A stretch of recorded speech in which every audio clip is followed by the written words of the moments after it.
I thought it was beautiful that the way that you honored your late wife, super unique to be able, I mean, to catch it, to help catch a serial killer. I mean, all I did was shepherd that. I mean, I handed that book over to an investigator and a journalist and go, please help me do this, because I was still so, wrecked. And they helped, see it through. But she definitely, it was very funny. We all had a lot of laughs watching at the press conference because she came up with the name, the Golden State Killer. Before that he didn't. And this is going to sound really sick, but another cop, this guy Paul Holes, was like, yeah, he was never given a cool name, and that does hamper investigations. If there isn't a name that lands with the public, Zodiac, Night Stalker, then sometimes these cases fade away. So when she came up with Golden State Killer, something very evocative and weird and creepy about that name that she came up with, that did help reopen the case. Now, obviously, yes, other investigators brought that case home. She also did suggest using familial DNA, which they ended up doing, but whatever. But it was very funny to watch them at these press conferences. Someone was like, what about the work of Michelle McNamara? And he was like, Michelle McNamara's work had nothing to do with us catching the Golden State Killer. And we're all like, you literally just used the name that helped. Anyway, but yeah. But that was like satisfying for us to watch. I mean, all of it, to the degree, to find any funny around any of it is a tribute to your ability to find comedy wherever it presents itself. Yeah. But as a way to honor her work and her passion and enter in a new form of entertainment, really, that has just become really popular during dark times, it must have been gratifying to you somewhere in there to be a part of that. Yeah. However, tangentially, to honor her something she cared about like that.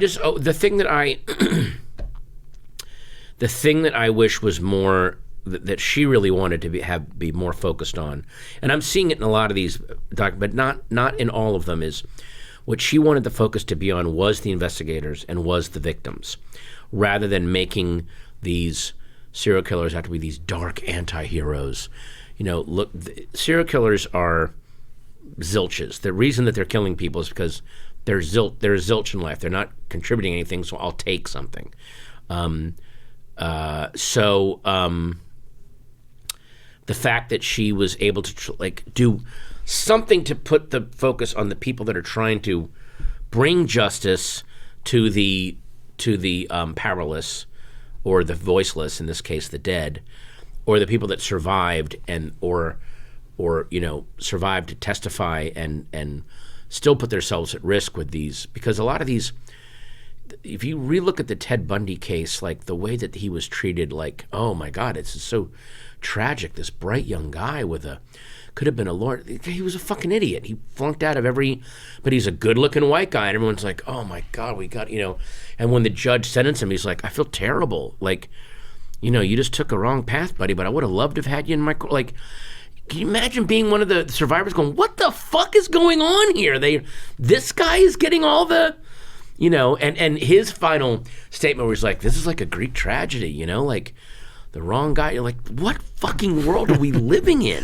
Well, what do you make, though, the world we are living in, what do you make of the social commentary that you could form around murder as a podcast form, serial series, mysteries and investigations, all of this dark material for a dark time? I mean, one of the reasons I think we love mysteries is because at least the ones who have a solution, and we can see, there was a form of justice was served here, because right now in our world, very blatantly and very in our face and very flagrantly, justice is not being served, and evil, opportunistic, just weak villains are being rewarded day after day after day. And we seem and no one seems to be willing to do anything about it. So, yes, I'll take a fictional world where, yes, even though evil's done, evil gets punished. People need that. How did you go, and this is a complicated question, how did you go from the depths of grief to being able to fall in love again and, help heal yourself, some at least?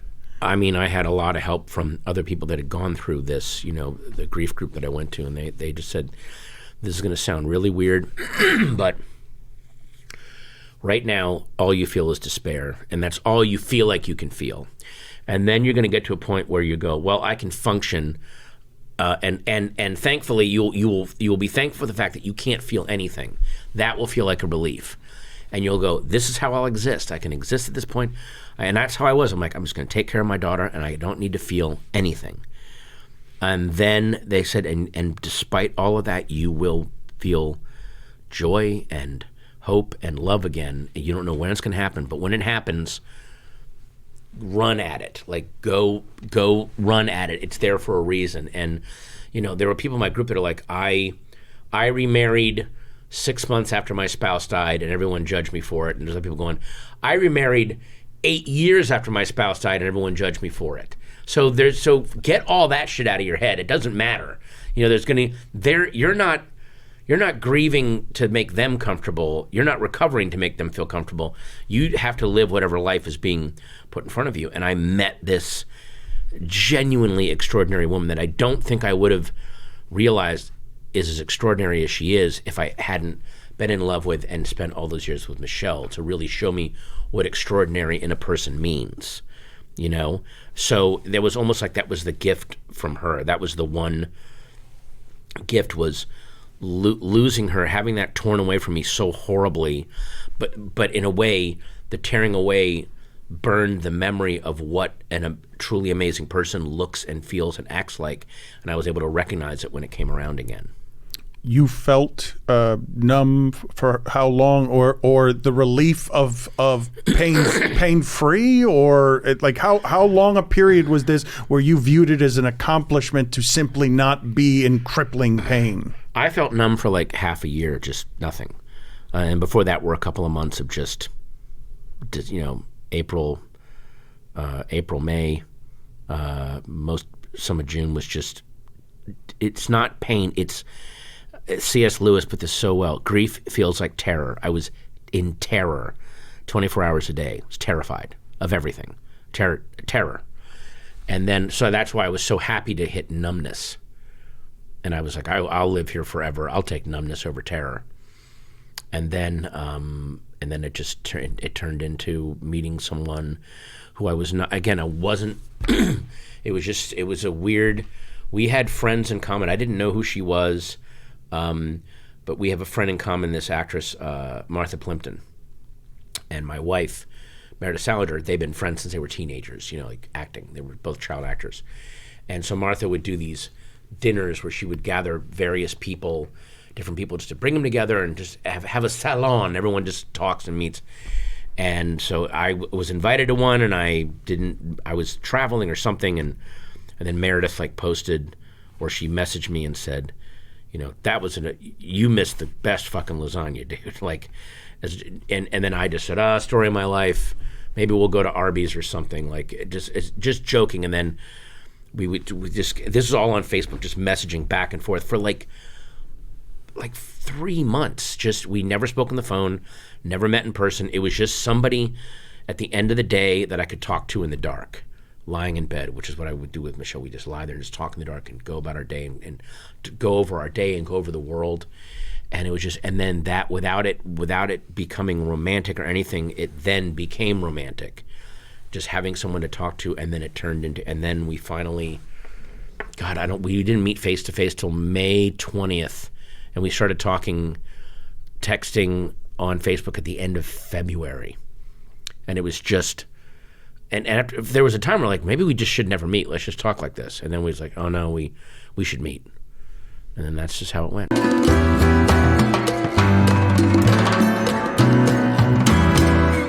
I would assume you think it should still be on, and you should still be doing it, and it should be, and you should be. Would love to have a show as successful as Around the Horn is. Absolutely, I think the network, ESPN, that I've enjoyed working for all these years, should want an expanse of shows many different. They should want many different voices. They should want shows to get great ratings. They should want shows to not have controversies. They should want shows, and then they have other shows that could be more performative in some ways, and this show could be more feeling in this way. And you can say this show became one thing or not, too serious, more whatever, less about stars and more about journalists, and we didn't want journalists anymore. What it became is more and more yours. Yes, and you were fitting within the confines and the limitations of television, and I don't know what... And I was pushing it too, because I wanted to push it. I wanted the show to... I thought there was value in being a differentiator. Your having growth that show was obvious in every way on the show. Your adult growth as a creator and as an adult was obvious on that show in many different ways over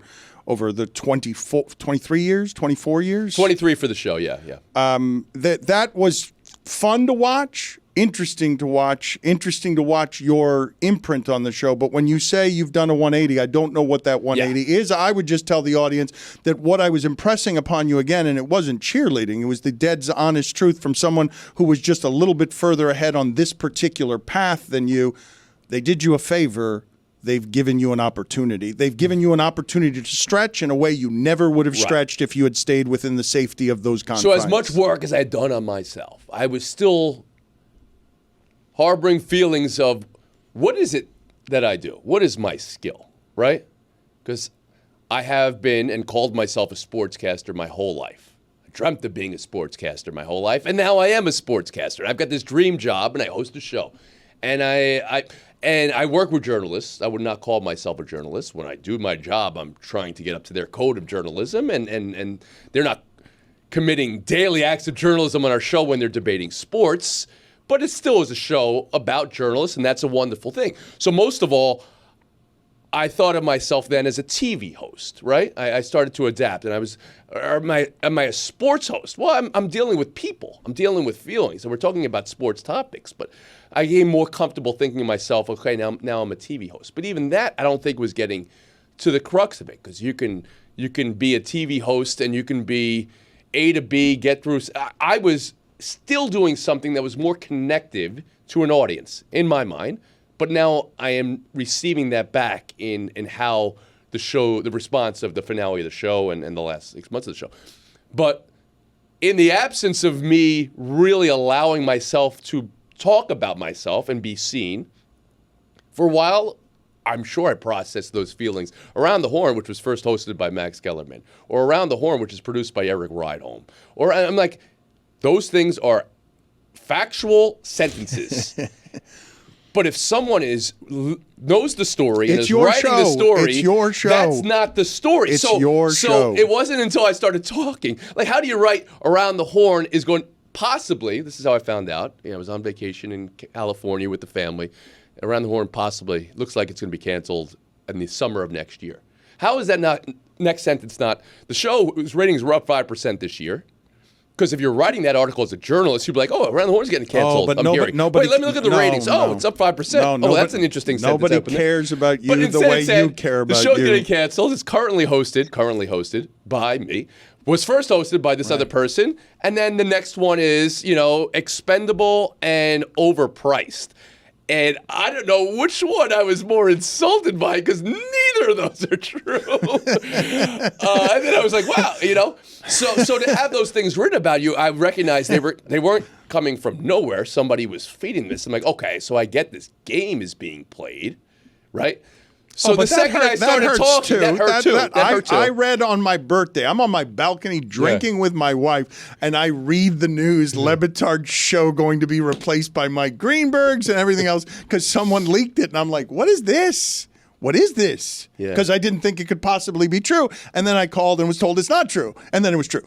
I was told that one too. You heard, we don't know where that's coming from. You know where that's coming from. So the point is, there are any moments in your life where you know what's true about yourself. This is social media for me. I don't have the same opinion everyone else does. I get it. It's a negative place for a lot of people and all these things. I know it's true.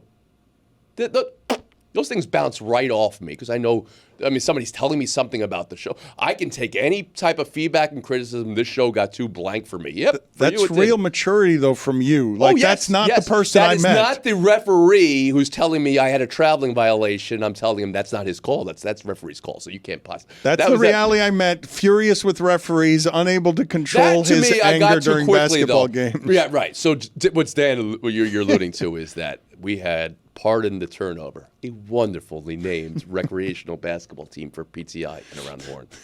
Won't bring any attention to you at all as the star player of Pardon the Turnover.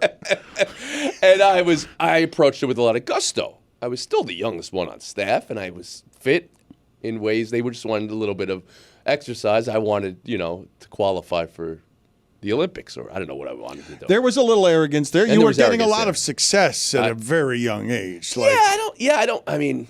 That's really young, Tony. To be nationally televised as part of a daily sports lineup on the worldwide leader in sports when you're the youngest person on television? Right, but I don't know if I ever processed that as arrogance, honestly. I didn't. I'm just talking about if I give you, look, maybe it's a temper problem, whatever it is, to think that you're in your early 20s, that you've got enough confidence in who you are and what you are, that it's okay to publicly berate a referee whenever, multiple times, when everyone on the court knows that's television's Tony Reali. That seems arrogant to me. I think my brother does the same thing, and he's not television's. I don't think of arrogance as real confidence. I think of arrogance as something that is a barbed wire armor around insecurity. Like the most arrogant people I've ever met have this undercurrent of insecurity. About it, where, somebody wrote a blog that got picked up that were saying, I'm a jerk playing intramural sports, and that hurt me. Well, but that's it. But you grew out of it. I stopped it cold turkey. I took that out of my life. I stopped playing sports publicly. Which you might say, well, you didn't need to do that. Well, that's how I decided to address it. But you developed in 24 years, or 23 years, an immunity that is legitimate. I don't think it's bravado when you say this criticism now bounces off of me. I know most of the time it's about that person who's talking. I know I like using social media as a tool and I like to model what I aspire to be, or model good behavior, or model fair exchange, good faith exchange. I like to do that to show people. I would respond to eggs and retweet it. And people are like, you do know? I go, absolutely no, but I wanted you to see it, and I'm in TV. I'll re-air my episodes. I don't care. I'll retweet this out to demonstrate that I had intention behind what I was doing. Why did the show talk about this way? Well, first off, you're right. Maybe I missed that one. But here's what I was thinking in the moment, and I know what I was thinking, so I'll put this out there, and you guys can give me feedback on whether I was right or wrong. But there was intention behind it. For me, life has become about intention, not habit, right? If we wanted to distill, how did I mature in the way you said maturity, right? I started to get away from doing things habitually, routinely. I got to work out every day because that's how I'm wired, because I got this energy.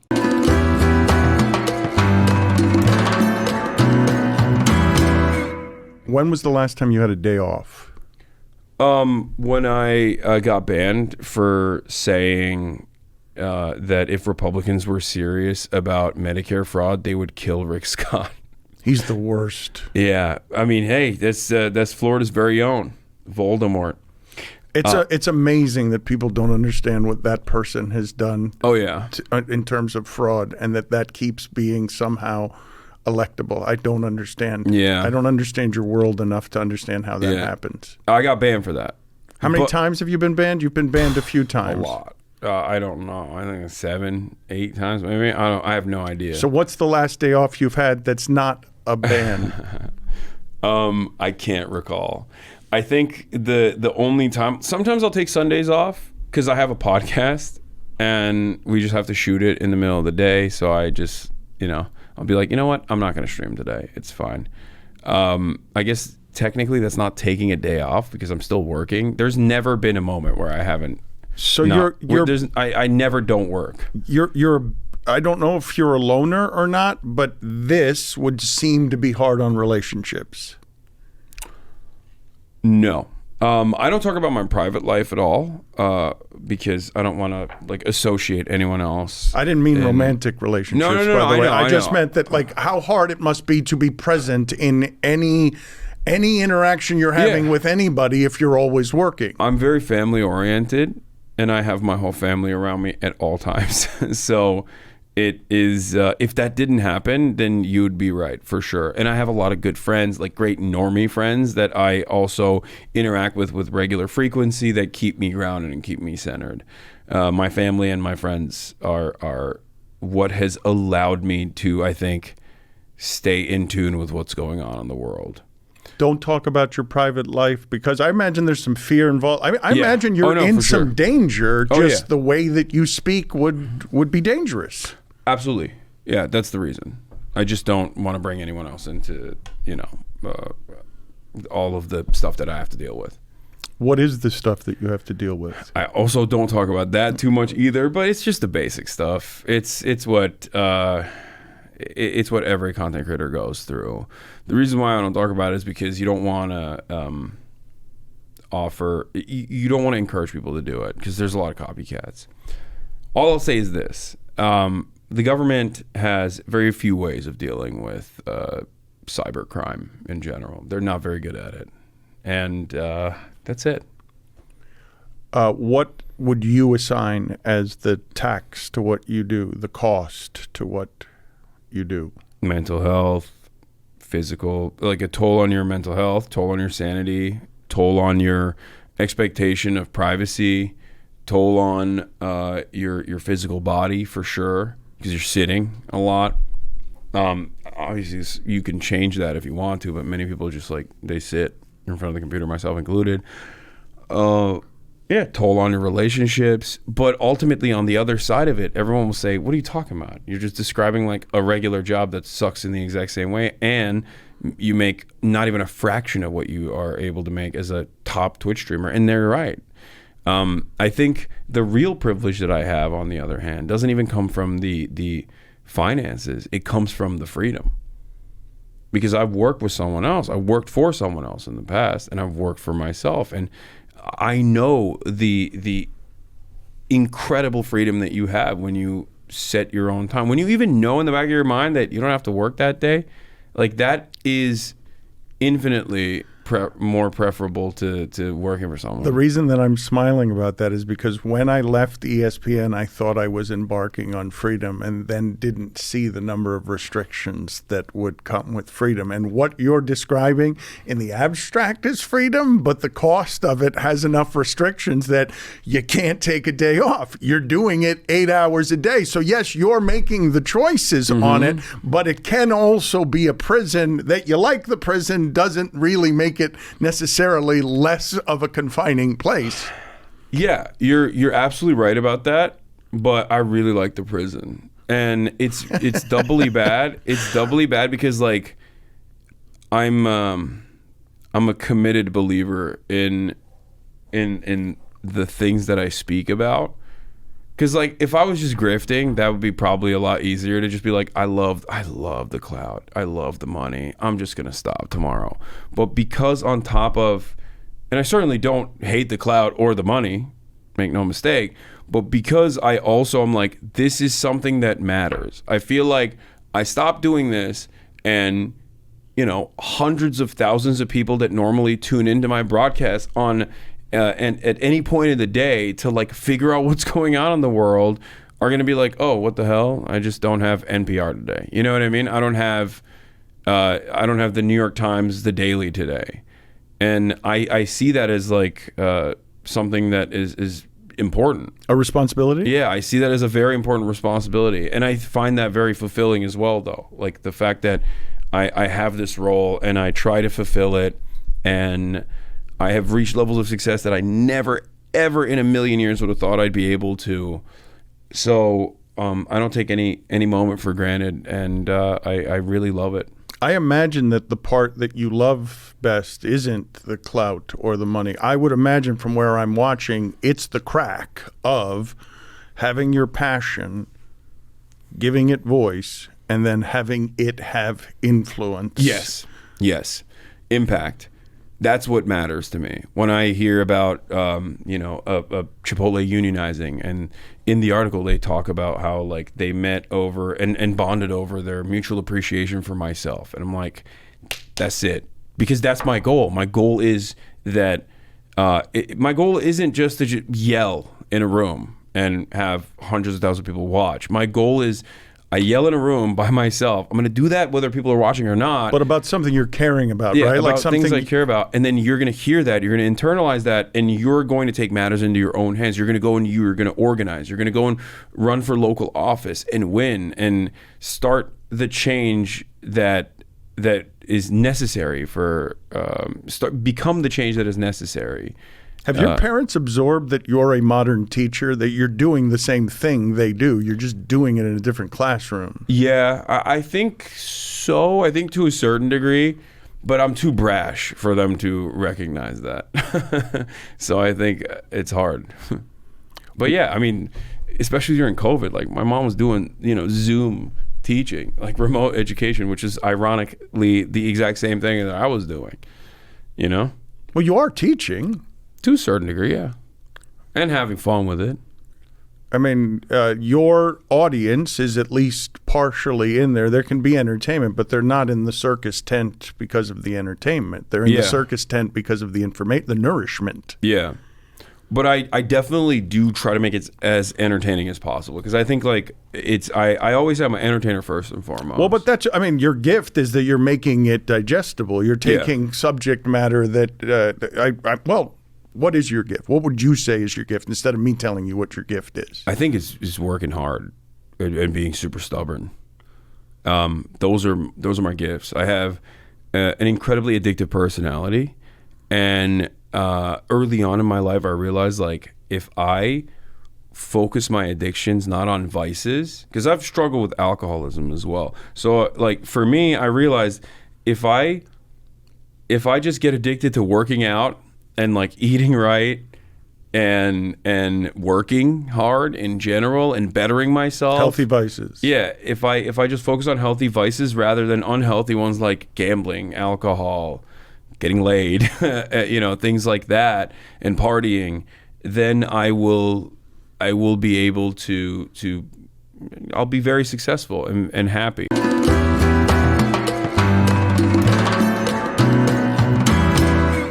You mentioned that your father never got to see you perform.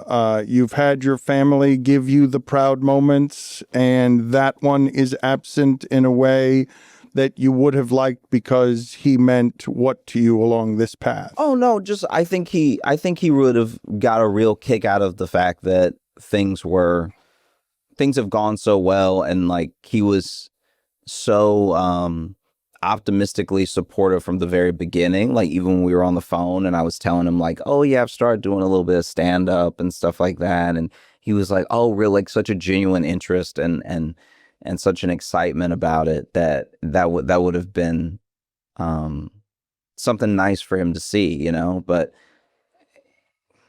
yeah, it's tough because losing my dad, and especially like when I lost my dad, I feel like was also that like sort of formative time because I was just really getting going career wise and everything, and it really has shaped, at least to the best of my ability, how I treat people close to me and try to treat everybody as much as humanly possible. If like you could like really lose someone, you could have the last conversation with somebody and not know it's going to be the last one. And so it's important to like let people know how you feel, and to be as generous as possible with all of the good things that you have to say. You know what I mean? You never want to lose somebody and not have them know exactly how much you care about them, how much you enjoy their company, what they mean to you, all this stuff. And so like that was like one of my big like regrets, I guess, or like I think everything happens on time, but I wish I would have started quote unquote like making it a little bit sooner so he could have seen some of it, you know?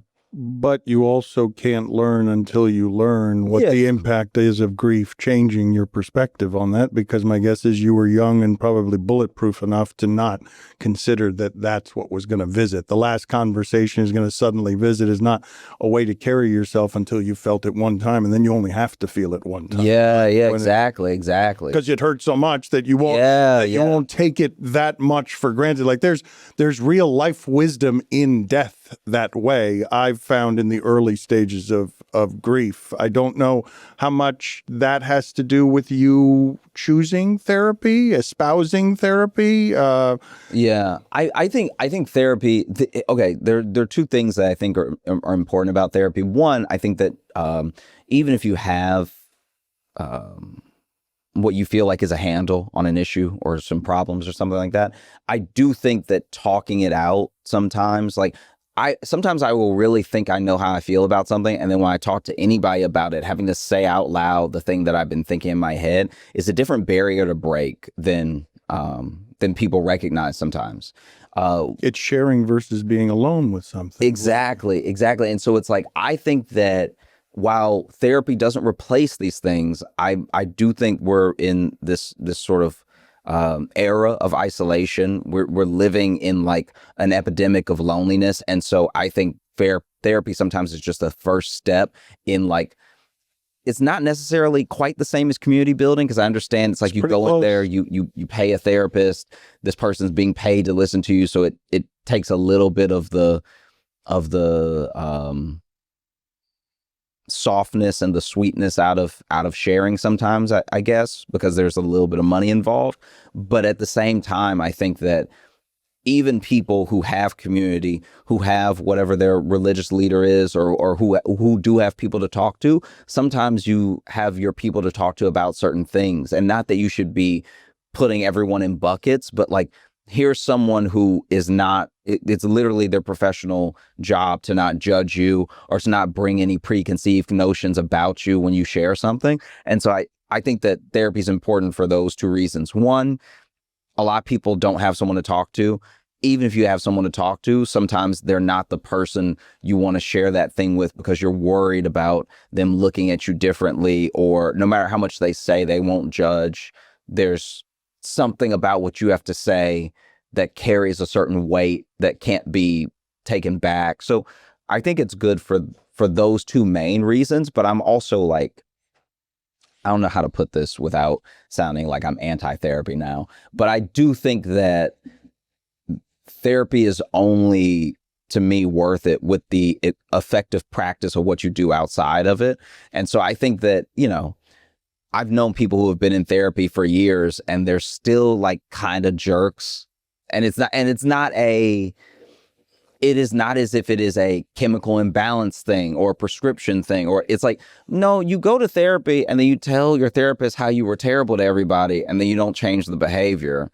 Feels like therapy's not really working for you. It almost feels like you're not going at this point if you're just going to go and... Well, if you're just going to rummage around in your bin of narcissism and self-involvement, as opposed to going there to get the tools open-mindedly to see yourself clearly, to have tools so that you can go to work on yourself, on the things... I liken it to just, why wouldn't, if someone has some expertise, someone you trust has some expertise in me, they can feed my narcissism and help me be a better me, get me closer to the things that I want to be. Like that's, and make me more gentle with myself and all the things that you need to learn because you don't quite know everything about yourself that you think you do. And it's also like, I'm not saying it as if it's some sort of catch-all. For me, I looked at it as like, I do think it could and does at times help me become even better at what I do, because like you said, with tools, right? Give you either give you the tools or show you the tools. I think the same way that a drill will never be a hammer, like not really. You can use a drill as a hammer if you want, and you can make a hammer a drill if you want. It's not going to be that effective. But if you go somewhere and they're like, this is actually a hammer, you should use this to hammer things, now you and the tool are more effective. And that's kind of how I look at it, is that I'm not, it's not as if I go every week or even every month. I think that I have a decent, and this may be misguided of me, but I do think I have a decent barometer for when I should be going and when it's time to talk to somebody, and when it's, when I feel like, all right, like it's not about going until you feel okay, because you can still go and feel okay. I think it can still be very important, but I think knowing when it's serving you versus like you're just doing it to do it. And so I feel like sometimes if I think I'm going to be just going to like do it in a way that's not productive, I do take a little break, You used a phrase, epidemic of loneliness, and I think you have a chance because of the style, the way you're doing this generationally, new voice. You have a chance to speak to some things in comedy that are new because pandemic is new, loneliness of pandemic and everything that changed with the anger of the loneliness. I just got done talking to Lewis Black, who said he could be at home for like 12 hours. And then he started looking at all his problems and he thought he was going crazy because of what the pandemic did to us. I read the other day a stat like 74% of adult American men feel moderate to high levels of loneliness. Mm-hmm. The epidemic of loneliness. It's new, isn't it? Mm-hmm. I mean, I don't know how new it is, but I know it's been building up, and it needed something like the pandemic to fully be exposed, because I think that before anyone was ever talking about anything 2020, even in 2016, you could feel a little something like bubbling up, and there were just practices that we had of like how social had the opportunity to connect everyone, as far as like all the apps, all the different ways of communicating, but then all of it was also very isolating in and of itself. You could feel like you had a bunch of little interactions with people all day while not having a single intimate conversation with anyone. And so I think that that's something that I think was gearing up, that just like, I mean, even if you want to talk about pollution, 2020 exposed a lot of stuff, because just people being like inside for 2 months and not having the air, and the pictures, the aerial pictures of cities was like incredibly clean. It looked like whole cities were healed in a month, And so I think that as far as an epidemic of loneliness, there are certain practices that are going to be really hard to get out of just because it's human nature.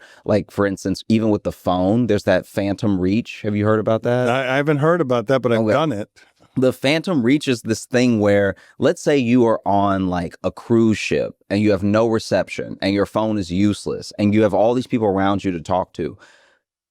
Even if you are, whether you're a kid or you're middle-aged, there will be times throughout the day, just because of how much we're on our phones, that you'll reach for your phone and you may even open it and then be like, oh wait, yeah, I can't do anything with this. And those are some of the only indicators that we have of how much we're actually on our phone. Because if you ask someone how much they're on their phone, they might say a lot, or they might give you a certain like metric, but it wasn't until Apple itself decided to expose our screen time and tell us every week how much we had been on our phone.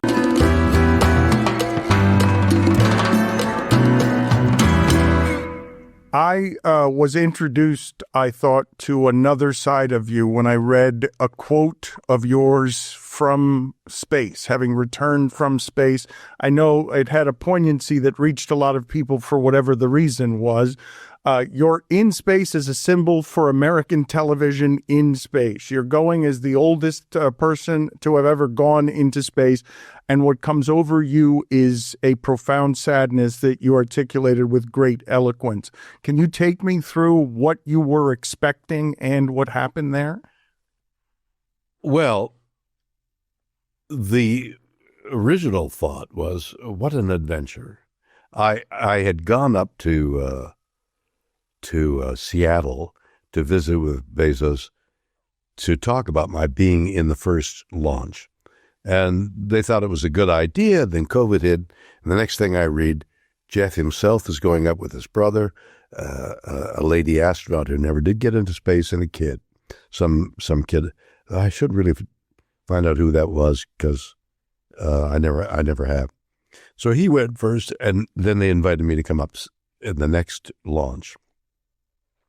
And I thought about it, there was publicity about the first thing, But then I thought, just the experience to going up there, because there's no question the second launch is now boring. Who cares? And even Bezos' trip didn't attract that much attention.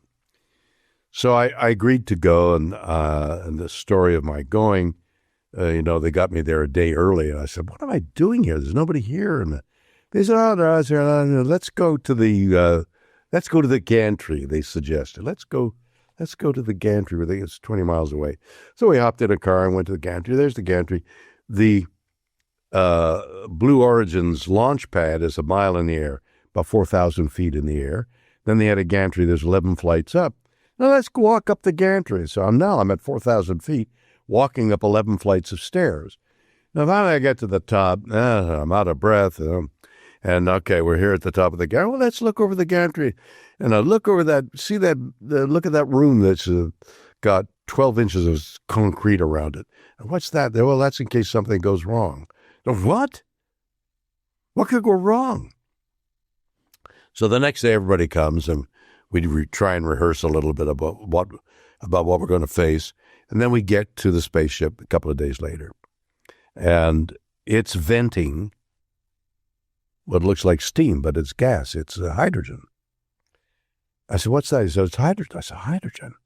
Well, anybody over 12 remembers the documentaries about the Hindenburg burning. And that guy who was the announcer's name, nobody remembers, but he was screaming, "Oh, the humanity of it." And people are dying and running away from them. I mean, there's a real newsworthy experience going on in front of your eyes. An event for the ages is taking place on camera. And there's a guy ad-libbing, trying to have the words to be the equal of the event in front of him. Can you imagine?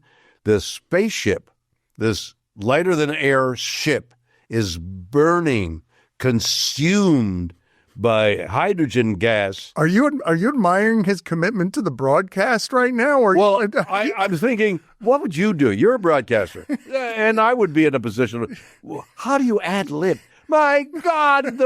And all he could come up with is the humanity of it. Yeah. But that word humanity meant the world is coming to an end in front of him, and he comes out with the humanity of it, and in his voice, the torture. But you haven't even taken flight yet. You're just standing. I'm looking at the venting thinking, my God, the humanity of it all.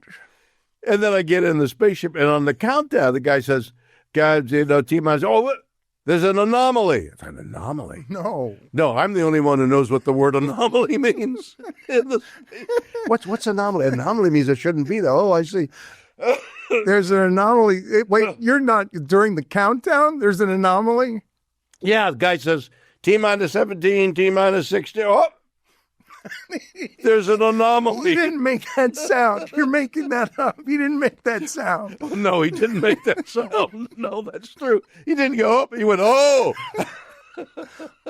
There's an anomaly. Holy cats, what's an anomaly? What's going on?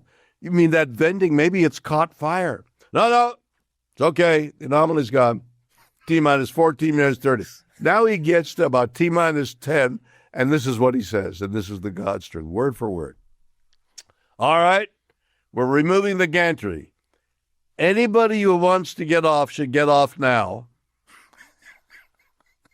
Can you imagine? Can you imagine being an astronaut and you're sitting with your back to the ground? You're looking up at the sky. You know that this thunderous engine is going to take you to Mars. And the guy says, if you want to get off, you get 10 off seconds. now. Last 10 seconds, last call. Chance. Right. Don't envy you. If you want to get off, man, I would get off if I were you. But you're expecting what? You're like roller coaster adventure. I want to live big. I don't know. They say weightlessness, and we've learned how to deal with weightlessness by anchoring ourselves to a five-point harness, but 600 people apparently, maybe a few more now, have been weightless. There's no word for weightless in our language.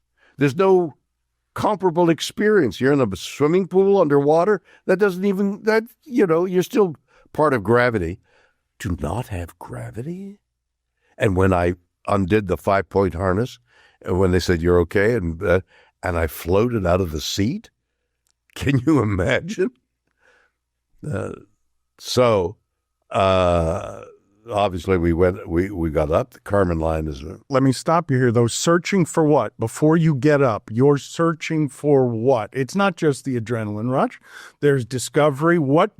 So far the experience is about what you wanted to be, even with the dark comic humor of interrupting with an anomaly. And weightlessness is an amorphous term. You can't describe weightless. You can't say it's like, because there's nothing it's like. There are no words. There are scientists who look back, who do digs. What do you call them? Archaeological. There are archaeologists who dig into the ground and discover the history of man, history of the earth, by digging down over the coating of dirt and dust that have happened over the millions of years that Earth's been around. So the further down you dig, the more you read the levels of things, volcanic ash and the age of things, how to measure the age of things. How to measure the age of the earth and thusly the age of civilization. Okay, archaeologists. Another way of doing it is by language. When words entered the language is about the time that thing existed. So the word for horse came into our language. It wasn't English, but the antecedents of English, about 10,000 years ago. So archaeologists have found bones to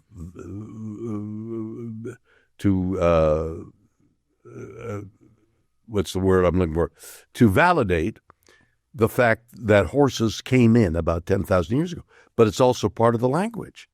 A word called horse entered the language, and we then, the horse runs, we eat the horse, to get on the horse, and it became a fact. There are no words for weightlessness yet, because 600 people have experienced it.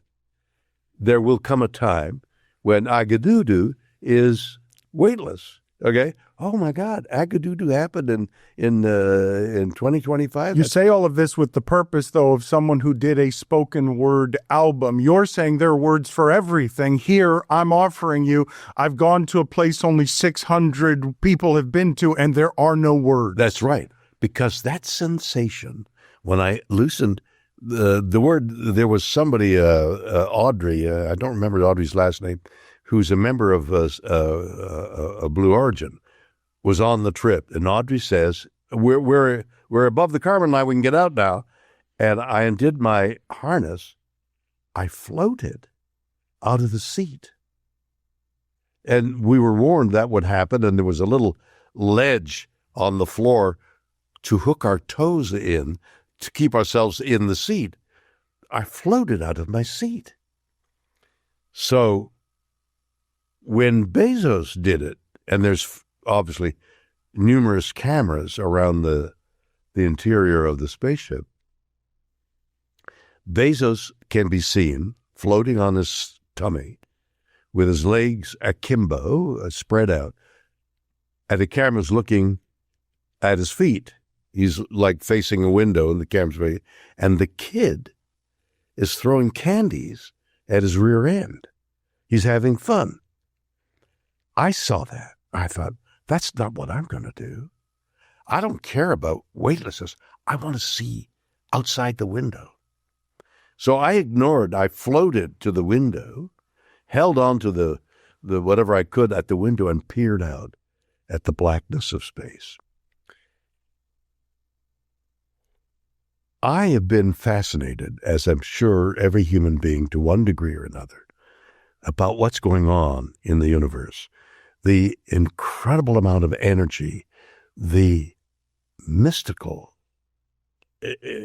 unknowable forces at work in the universe that fascinate anybody who thinks about it. And the more you know about it, and the more I began to acquire knowledge through my association with Neil Tyson, the more incomprehensible, the more awe of not just the forces on Earth, but the incomprehensible forces in the universe.